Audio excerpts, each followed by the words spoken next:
Halo Sohib Kampus, kenalin, namaku Muhammad Ali Maskur di acara Filter Faktual. Nah, di sini kita bakal ngebahas sesuatu yang menarik banget. Kita bahas terkait makanan yang biasanya disukai sama anak-anak remaja dan orang-orang kuliah seperti kalian. Nah, nama makanan itu adalah seblak. Banyak kontroversinya nih terkait kesehatan, higienisme dan lain lagi. Nah, karena itu kita bakal bahas di sini, kita kumpas tuntas tentunya dengan narasumber yang oke pastinya. Dan karena itu langsung aja kita bahas sama-sama. Halo Sohib Kampus, perkenalkan nih, nama saya Flora Ramadhani Putri Minawa. Di sini saya akan mengawal kalian untuk bincang-bincang yang sangat spektakuler, yaitu kita akan membahas tentang seblak dengan narasumber yang hebat dari kita juga.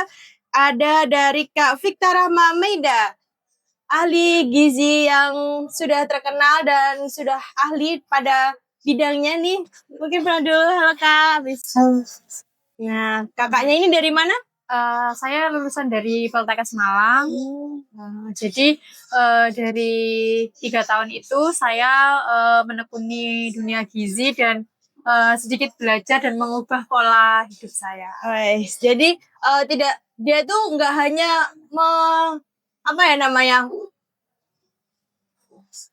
tidak hanya belajar guys, tapi juga harus dituangkan biar kita itu kalau belajar nggak sia-sia nggak sih?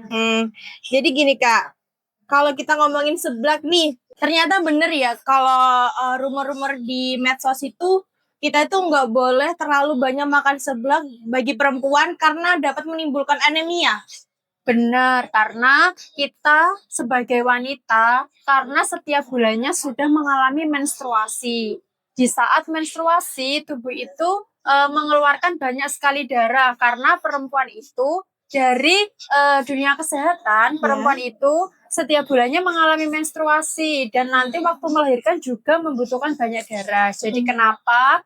Karena sebelah itu sangat sulit untuk kita menghindarinya, bukan menghindari, tapi kita harus berusaha mengurangi karena kita tahu resiko makan seblak itu terkait penurunan zat besi juga. Jadi misalnya setiap bulannya mengalami menstruasi, itu pasti kita harus mengganti makanan tersebut dengan makanan yang tinggi zat besi, misalnya sayuran hijau, protein hewani, atau lagi harus dalam setiap bulannya itu harus minum tablet tambah darah setiap hari. Gitu.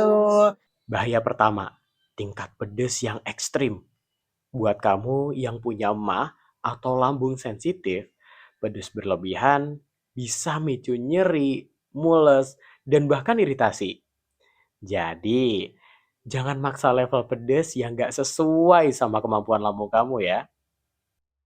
Nah, banyak banget nih anak muda yang suka banget makan seblak, apalagi pada level neraka, yang dimana kayak habis makan tuh langsung kayak di perut sakit gitu, terus asam lambung naik, kayak gitu gimana coba Kak? Apalagi yang udah punya GERD ya, nah itu pasti seblak itu tidak disarankan. Kenapa? Karena kalau level yang dipilih itu makin tinggi, jadi pasti ada penipisan pada lambung. Nanti pastinya ada asam lambung yang naik atau tubuh itu tidak bisa menerima ya. Jadi tidak bisa menerima kalau lambung terus-terusan kita makan seblak atau lagi yang sangat pedas. Jadi selain itu bahan makanan yang ada di seblak itu kan kebanyakan yang mengandung gas, apalagi sawi atau sawi putih itu yang mengandung gas, itu dapat menaikkan asam lambung pada tubuh. Jadi tubuh itu kalau kita makan bahan makanan yang mengandung gas, pasti tubuh itu jadi kayak menimbulkan rasa mual sama muntah. Nah, selain itu, dari yang punya riwayat mah itu juga tidak disarankan karena makan pedas. Jadi, kalau perempuan waktu kuliah banyak tugas pasti stres, terus haidnya tidak teratur, terus asam lambung naik, banyak pikiran, itu udah dari faktor kepikiran. Belum lagi kalau faktor yang pedas. Jadi kita itu nggak boleh yang harus makan pedas, makan pedas, makan pedas, apalagi itu sudah menjadi kesukaan. Jadi itu agak dikurangi sedikit. Tuh. Nah, teman-teman, jadi harus dikurangi, jangan banyak-banyak. Bahaya kedua, penggunaan kerupuk mentah yang nggak matang sempurna. Kalau kerupuknya masih setengah matang, pencernaan kita bisa bekerja lebih keras lagi dan nimbulin mual atau kembung. Terus nih Kak, kan di kerupuk seblak itu kan dengan ciri khasnya kerupuk yang dimasak kembali nih. Kan awalnya udah keras, terus apa itu namanya direbus, habis itu direbus kembali, dimasak jadi seblak. Nah, itu katanya nggak bagus ya buat pencernaan. Iya, karena kita itu butuh serat juga di dalam kerupuk itu kan terdapat tepung. Tepung itu kan mengandung karbohidrat. Kalau kita makan yang karbohidrat terlalu banyak, itu kan pasti ada glukosa di dalam tubuh. Jadi kan itu tidak baik. Karena kenapa? Di sini juga kita harus tahu kenapa sih kita nggak boleh makan kerupuk atau tepung-tepungan yang lebih banyak, karena kita dari makanan pokok pun kita itu sudah makan nasi. Gitu. Nasi itu kan sudah mengandung karbohidrat, apalagi nasi, mie itu kan sudah mengandung karbohidrat. Dalam gizi itu ada 1 piringku isi makan dalam 1 kali makan, itu ada 1 piringku, itu kalau nasinya itu hanya 1/4. Jadi 1/4-nya lagi itu protein hewani dan setengahnya malah yang lebih banyaknya itu sayur dan buah. Kenapa? Karena tubuh kita itu kalau kebanyakan makan dan mengonsumsi karbohidrat, pasti insulin dalam tubuh tidak bekerja dengan baik. Karena kalau mulai sekarang itu kan banyak anak muda yang terkena diabetes Ya, betul banget. Itu juga harus dilihat. Diabetes itu tidak muncul pada orang tua saja. Diabetes itu tidak bisa sembuh, tapi bisanya dikendalikan.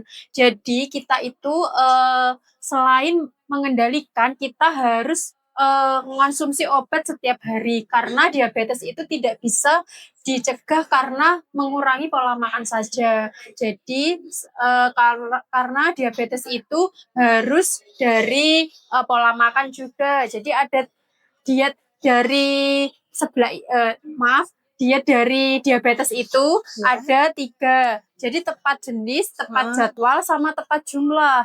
Tepat jenis itu apa sih? Jadi tepat jenis itu kita harus memilih bahan makanan. Harus pintar-pintar milih bahan makanan. Kalau diabetes itu kan tidak boleh makanan yang karbohidratnya kompleks seperti nasi, mie, itu gandum, itu tidak boleh. Kalau kompleks itu kan yang banyak mengandung karbohidratnya, glukosanya lebih banyak. Terus kayak sirup itu juga tidak boleh. Jadi bolehnya kan kayak jagung, terus beras merah sama nasi jagung itu boleh, ubi itu boleh. Jadi kalau misalnya dari tepat jenis itu kan jenis dari bahan makanan. Kalau tepat jumlah itu tadi dalam 1 isi piringku, kalau perempuan atau dari kalangan remaja itu yang lebih banyak itu sayuran sama buah. Jadi kalau misalnya karbohidratnya itu dipilihnya 1/4 saja. Jadi 1/4-nya lagi protein hewani. Lalu kalau tepat jenis, tepat jumlah, sama tepat jadwal. Jadi tepat jadwal itu harusnya kalau dari dietnya diabetes mellitus itu harus mengonsumsi 3 kali makanan utama dan 3 kali selingan. Jadi kalau 3 kali makanan utama itu makannya harus tepat jadwal itu, misalnya makannya jam 7 itu boleh ngemil lagi setelah 3 jam lambung kosong. Jadi jam 10 itu boleh ngemil. Dan nanti kalau makan selanjutnya itu juga menunggu 3 jam setelah lambung kosong. Karena itu kita di bahan yang terdapat di seblak itu kan banyak tepung. Jadi kita harus menghindari, apalagi kalau tepung terus minumnya yang manis, wah itu nggak boleh. Jadi kalau misalnya yang makanan dan minuman yang kemasan itu dilihat dulu komposisinya. Jadi harus pinter-pinter, apalagi sekarang kan ada seblak instan. Nah betul. Itu kan bumbunya banyak natrium juga. Natrium itu bisa menyebabkan hipertensi. Jadi nggak boleh lemak yang tinggi itu juga mengandung natrium. Jadi kenapa kita harus ramah dalam memilih bahan makanan, kita harus ramah dalam memilih kandungan-kandungan yang terdapat pada makanan yang kita konsumsi. Bener banget nih guys, karena emang kayak seblak itu gimana ya, dibilang enak-enak tapi itu juga banyak minusnya gitu. Bahaya ketiga, bahan yang nggak higienis atau nggak seger. Seblak sering dijual dengan campuran banyak topping, kayak ceker, sosis, bakso, sampai seafood. Kalau bahan ini tidak disimpan dengan benar atau nggak dimasak dengan benar, bisa bikin keracunan makanan. Gak mau dong makan seblak enak-enak terus abis itu masuk angin versi hardcore. Nah, kalau di sebelah kan kita sering menemuin kayak ada yang suka pakai mie, ada yang suka pakai ceker, pakai kerupuk, bahkan kayak kerupuk sama mie pun dijadiin satu gitu loh, Kak. Nah, Jadi kan kayak dilihat kan karbonya nih nambah-nambah ya. tambah. Nambah banget. Nah, apalagi kalau belum tambah seafoodnya yang enak-enak, terus ada kue tiaw juga biasanya kan. Nah, ada jamur gitu. Kayak gitu tuh boleh nggak sih kalau dikonsumsi sehari-hari kan? Tapi kan ada proteinnya nih. Biasanya ada Iya. telur gitu.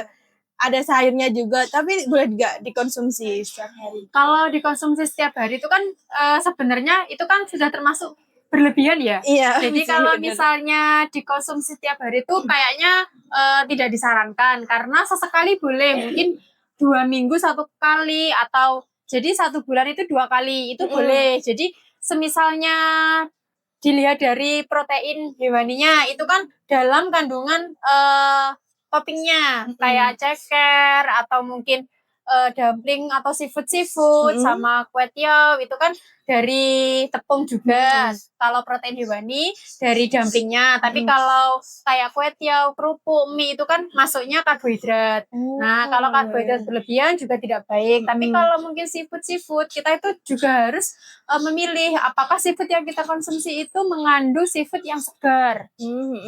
Biasanya kan ada mungkin waktu yang jualan seblak itu kan pasti di freezernya itu Iya, kan sudah betul. tercemar. Iya. Jadi kita nggak tahu apa bakteri yang tersimpan di dumpling-dumplingnya itu, yang topping-toppingnya itu. Jadi kita itu nggak tahu kenapa kita harus tahu dulu apa boleh dimakan setiap hari itu justru tidak boleh. Jadi kenapa kita harus menghindari karena kita nggak tahu dumpling-dumplingnya itu fresh atau enggak, seger atau enggak. Kalau telur bolehlah di protein hewani itu kan yang terkenal di pasaran ya, yang mudah dijangkau, yang mudah didapatkan dan harganya pun terjangkau. Pasti semua orang bisa menjangkaunya. Jadi kalau dumpling, kalau misalnya seafood itu mungkin dilihat dulu nanti belum lagi kalau ada alergi.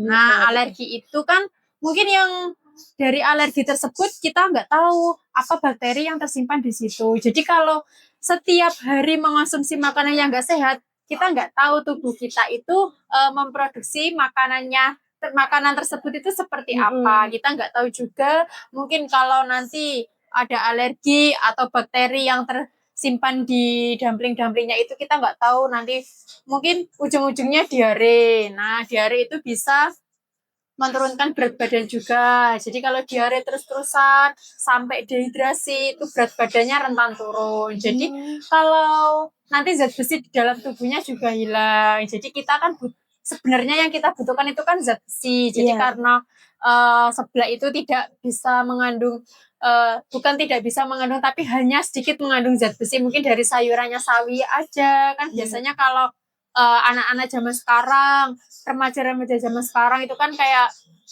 nggak mau makan sayur, pengennya makan yang dumpling-dumpling. Jadi kita itu harus kayak benar-benar pintar. Jadi kalau proteinnya segini, sayurnya harus segini. Kalau karbohidratnya segini, kita harus memperhatikan satu isi piringku itu. Gitu. Nah, kalau kita tadi sudah membahas kupas tentang gimana sih seblak itu dikonsumsi dan lain-lain. Nah, di sini kita akan membahas tentang bagaimana seblak itu menjadi akibat yang buruk bagi tubuh kita. Nah, kalau ada orang yang tiba-tiba mual atau sakit perut habis makan seblak, tanda-tanda apa yang harus diwaspadai, Kak? Itu ya tanda-tanda yang harus diwaspadai mungkin dari rasa yang dirasakan itu kan gejalanya mungkin ada mual muntah dulu, pasti ada mual muntah karena itu kenapa asam lambung dalam tubuh itu naik. Jadi kalau kebanyakan bahan makanan yang dikonsumsi tidak sehat, pasti yang mengandung gas pasti dirasa mual muntah sama diare. Itu dilihat dulu sampai muntah apa enggak, terus muntahnya frekuensinya berapa kali, sama diarenya frekuensinya berapa kali. Jadi kalau untuk mewaspadai hal tersebut kita harus tahu nanti dilihat dulu makanannya itu sehat apa enggak, itu dihinggapi lalat atau tidak, atau seger atau tidak, pasti itu yang diakibatkan nanti mungkin yang menimbulkan saluran pencernaan. Jadi yang diserang itu saluran pencernaan, mungkin perutnya begah atau kembung, terus mual, itu tanda-tanda yang harus diwaspadai. Jadi mungkin kalau kembung terus-terusan kayak begah karena nggak enak makan, terus nafsu makan menurun, itu sudah termasuk tanda dan gejala. Jadi kalau misalnya perutnya mules, nggak enak, terus habis makan perih, habis makan sakit atau begah, itu dilihat dulu. Mungkin karena apa? Bukan terus kemarin yang dimakan apa, itu dilihat dulu. Jadi misalnya perutnya begah, perutnya kembung, atau nafsu makan menurun, itu pasti ada GERD gitu. Jadi bukan dari pikiran aja. Jadi GERD itu mungkin alasannya cuma pikiran aja, pasti asam lambung naik. Tapi kita nggak tahu apa yang dimakan kita, apa yang menyebabkan kita kayak gini, pasti juga dari faktor makanan juga gitu. Nah, teman-teman tuh dengerin. Terus lanjut nih, Kak. Menurut Kakak gimana caranya biar kita tetap makan seblak enak tapi tetap buat tubuh itu jadi aman? Boleh. Jadi kalau untuk tips makan seblak yang tetap boleh dikonsumsi nih. Jadi makannya itu mungkin dibatasi waktunya, mungkin 1 bulan 1 kali atau 1 bulan 2 kali itu maksimal. Jadi habis itu karena kita sudah mengonsumsi seblak, mungkin dari jajanan-jajanan yang lainnya itu harus diperhatikan. Jadi kita sudah makan seblak dalam rentang waktu yang sedikit. Mungkin maksimalnya 2 kali dalam 1 bulan, itu sudah harus waspadai juga. Terus habis itu kita harus memilih bahan makanan yang benar-benar ramah untuk tubuh kita. Terus setelah itu kita juga harus menjaga kebersihan diri. Mungkin sebelum makan harus cuci tangan, harus menjaga kebersihan diri sendiri, kebersihan rumah. Kita nggak tahu bakteri apa yang menempel. Sebelum makan kita harus cuci tangan dulu, terus menghindari makan seblak sama minum es teh atau yang manis-manis. Air putih saja cukup. Mungkin kalau yang manis-manis sesekali boleh, tapi jangan teh ya. Kalau teh itu nggak baik karena kalau es jeruk boleh, tapi juga harus melihat takaran gulanya juga. Emang sehat itu ribet ya. Jadi kalau nanti kalau kita pengen sudah menjadi kebiasaan, sudah pengen hidup sehat, itu pasti nggak ribet. Itu diawali dari niat dulu, niat yang bagus, berusaha sedikit-sedikit kayak merubah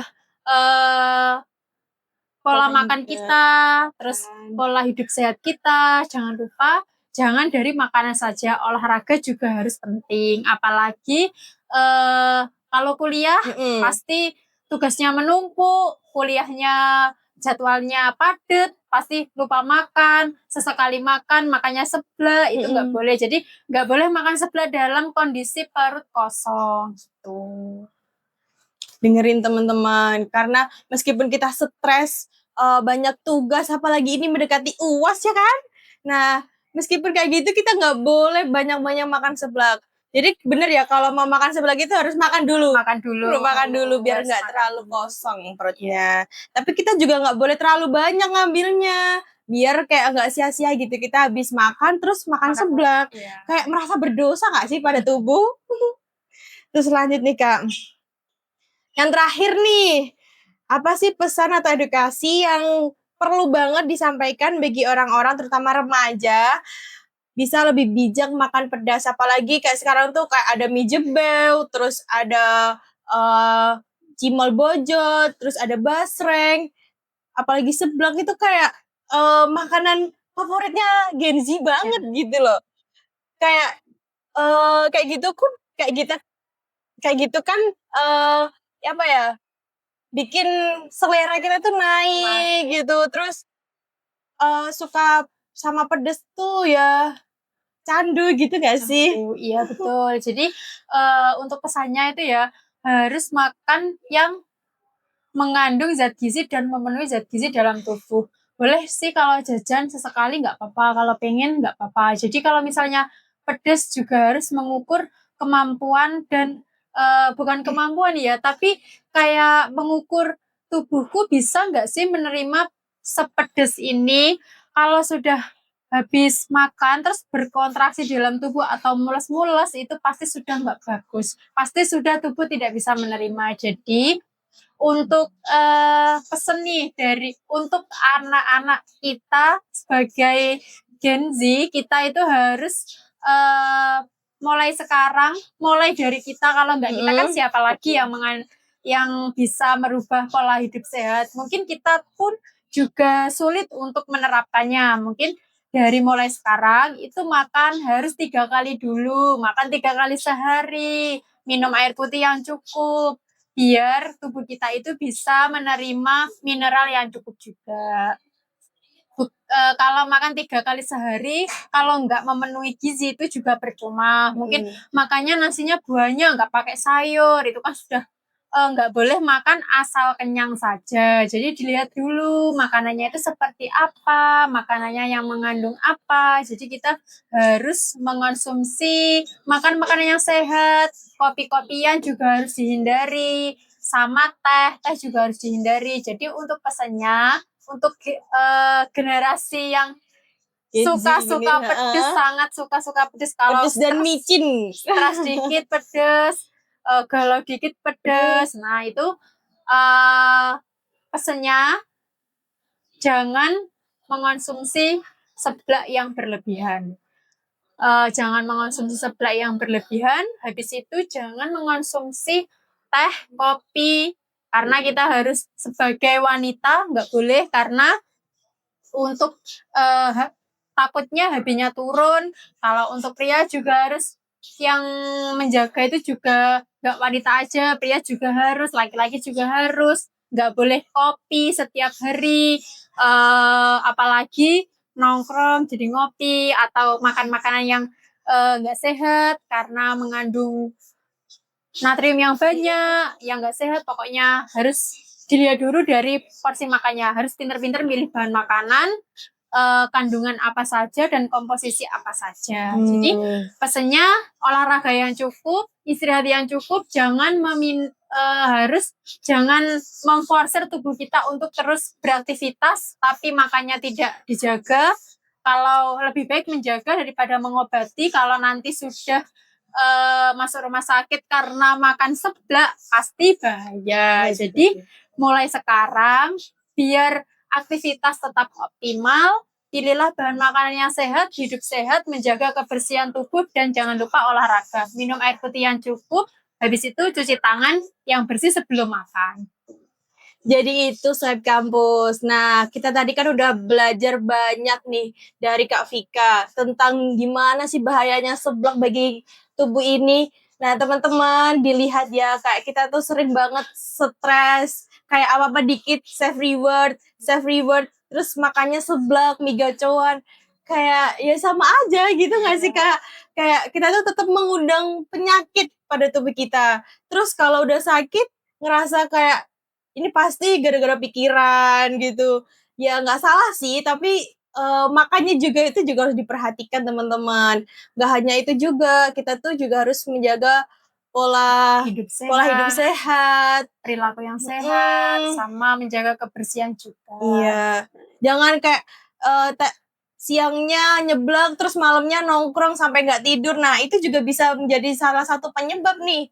Kayak gini, kita tuh sudah sering banget lihat Gen Z itu di medsos itu banyak banget yang udah terkena kolesterol, terus darah tinggi. Bahaya banget gak sih? Kayak kita tuh masih muda tapi udah kena penyakit tua gitu. Ngerasa kayak jompo banget gitu. Nah, nanti yang disalahkan kayak aktivitasnya terlalu banyak, Mm. padahal kita sendiri yang menumpuk penyakit dari makanan tersebut. Nah, gitu teman-teman. Walaupun kita suka nih sama seblak dengan berbagai olahan yang menggugah selera dengan ciri khas rasanya yang pedas gurih ya, pedas gurih. Nah, Iya. itu tuh harus dikurangin ya teman-teman. Kita harus coba hidup sehat dengan makan salad, terus olahraga, menjaga kebersihan itu penting banget teman-teman. Nggak hanya itu aja, kita juga harus punya mindset kayak ini tubuhku, aku harus menjaga tubuh ini sampai aku tua gitu ya enggak? Iya, jangan lupa aktivitas fisik juga harus diperhatikan. Jadi teman-teman, cukup sekian dari saya dan Kak Vika tentang perbincangan kita pada sore hari ini, yaitu membahas tentang seblak yang dimana sangat penting banget dan sangat urgensi termasuk Iya. sih ya Kak ya. Pengaruhnya cukup besar bagi tubuh dan kesehatan pastinya. Iya. Sekian dari saya, Flora Ramadhani Putri Minawa. Kurang lebihnya mohon maaf. Wassalamualaikum warahmatullahi wabarakatuh. Nah, Soib Kampus, makan seblak itu boleh banget, asal tahu batasnya. Ingat, tubuh kamu itu investasi terbesar kamu. Nah, mungkin itu aja ya dari saya, Muhammad Ali Maskur. Terima kasih dan sampai jumpa di segmen selanjutnya.